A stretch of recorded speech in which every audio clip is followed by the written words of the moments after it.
এইবার বিমান ধ্বংসে নিহত হলেন অজিত। সময়ের প্রতি ঘড়ি, সুসময়েও আর দুঃসময়েও। সুসময়ে কাকা শারদ পাওয়ারের কাছ থেকে এনসিপির রাস ও দলীয় প্রতীক ঘড়ি ছিনিয়ে নিয়েছিলেন তিনি।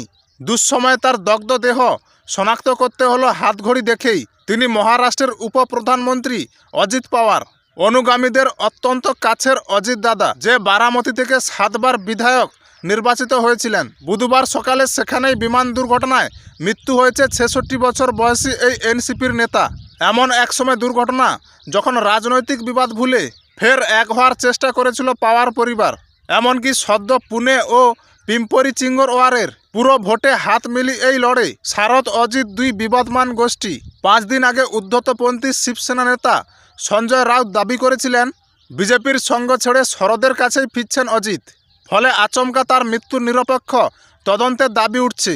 এদিন সকাল 8:10 নাগাদ মুম্বাই থেকে ছোট চার্টার্ড বিমানে বারামতি রওনা হন অজিত। বিমানে ছিলেন 2 পাইলট, উপমুখ্যমন্ত্রী, নিরাপত্তারক্ষী এবং একজন অ্যাটেন্ডেন্ট।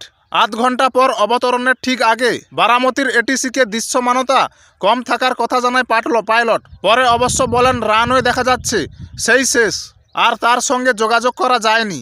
মিনিট খানেকের মধ্যে বারামতি বিমানবন্দরে 11 নম্বর রানওয়ে থেকে মাত্র 100 ফুট দূরে ভেঙে পড়েছে বিমানটি। ডিজিসিএ জানিয়েছেন বিমানে থাকা 5 জনের মৃত্যু হয়েছে।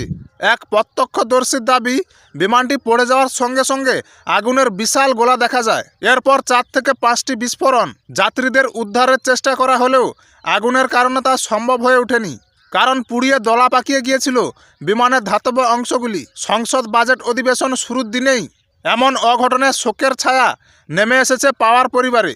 আজ বৃহস্পতিবার বেলা 11টা নাগাদ বারামতিতে বিদ্যা প্রতিষ্ঠান ময়দানে মহারাষ্ট্রের উপমুখ্যমন্ত্রীর শেষকৃত্য সম্পন্ন হবে। উপস্থিত থাকার কথা প্রধানমন্ত্রী নরেন্দ্র মোদী এবং কেন্দ্রীয় স্বরাষ্ট্রমন্ত্রী অমিত শাহের। মোদী এদিনই শোক বার্তায় লিখেছেন, অজিত পাওয়ার সাধারণ মানুষের নেতা ছিলেন। তার মৃত্যুকে হৃদবিদারক ঘটনা বলেও মন্তব্য করেছেন রাষ্ট্রপতি দ্রৌপদী মুর্মু।